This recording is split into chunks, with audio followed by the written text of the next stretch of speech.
Bonjour à tout le monde, Erev Tov. Parashat Maso, la Torah nous raconte, déjà sur les korbanot que tous les Nessi'im, tous les princes devaient amener. En dehors de ça, la Torah a traité 3 sujets, un après l'autre. Premièrement, la Torah nous dit que quelqu'un qui va amener son maaser, un dixième, quelqu'un qui va donner toutes les choses qu'il doit donner au Beth Amikdash, qu'il doit amener au Kohen. Alors nous dit la Torah, Vish et Kodashav lo iyu, ish asher iten, la Kohen lo iye.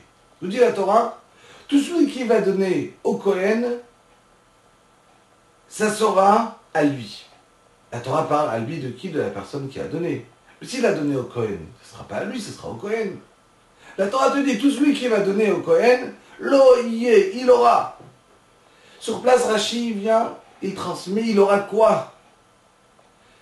Nous dit la Torah, si tu vas donner de ton argent au Kohen, si tu vas donner du maaser, alors sache qu'en vérité, lo iye, Akadosh Baruch Hu va te bénir d'une telle manière que tu auras beaucoup d'argent. Ne crois pas que quand tu es en train de donner, tu donnes, mais en vérité, tu es en train de t'enrichir. Juste après, la Torah commence à nous raconter l'histoire, vous connaissez, qui s'appelle l'histoire de la Sota. La Sota, c'est une femme que son mari lui a averti de ne pas rentrer toute seule avec un homme dans une pièce, s'enfermer avec un homme. Et on l'avertit, et cette femme n'écoute pas. Et son mari la soupçonne que peut-être elle va faire une avéra avec lui.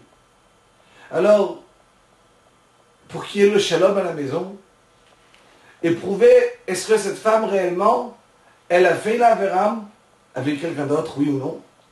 Alors on va prendre toute cette paracha là de Sota, on va l'effacer, on va la mettre dans un verre d'eau, on va lui donner à boire.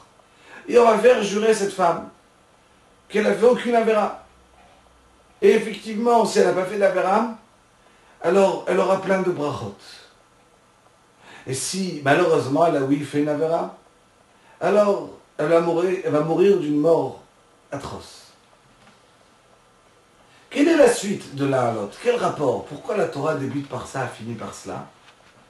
Nous dit Rashi, il faut faire attention que tout celui qui ne va pas donner son maaser correctement, donner les fruits et les légumes au temps du Beth Amikdash au Kohen, donner l'argent qui appartient au Kohen, alors à la fin il aura besoin du Kohen pour autre chose. Peut-être pour sa femme en tant que sota. Et là continue la Torah encore une fois vers un autre sujet. Quel est l'autre sujet? La Torah, elle te dit,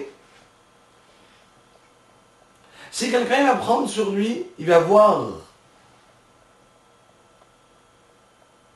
qu'il a envie de se prendre sur lui un peu plus. Il a envie, pas seulement de se suffire des mitzvot de la Torah, mais d'être nazir, qui veut dire s'abstenir de certaines choses, de ne pas boire du vin, de ne pas se rendre impur pour les morts, de ne pas se couper les cheveux. Quel rapport de la naziroute, d'être un nazir ou s'abstenir de certaines choses, juste après la sota? Te dit la Torah que si toi, quelqu'un, il marchait dans la rue, il a vu qu'on amenait une sota au Beth Amikdash. Pourquoi tu l'as vu? C'est pas un hasard. Si Hachem il te montre quelque chose, pourquoi tu es passé exactement à côté de la sota? C'est qu'Hachem en vérité il a envie de te dire, toi aussi tu dois faire tchouva. Vous savez, des fois, on passe quelque part à Rahman et Etzlan, il y a des yeux, à nos yeux on va voir un accident de voiture. Alors c'est vrai qu'on peut se dire, par hasard on était là, et voilà que, quand je suis arrivé, il y a eu l'accident. Il faudrait bien qu'il se passe à côté de quelqu'un. Ben non. Si Hachem a voulu exactement que c'était toi qui étais là quand il y a eu cet accident, c'est qu'Hachem il a envie que tu prennes exemple, que tu réfléchis. Regarde ce qui se passe. Quand tu vas voir quelque chose qui se passe autour de toi, Tu dois savoir apprendre de ce que tu vois. Savoir dire, si Hachem m'a mis à cet endroit quand il y avait ça, c'est qu'Hachem, en vérité, il veut que j'apprenne.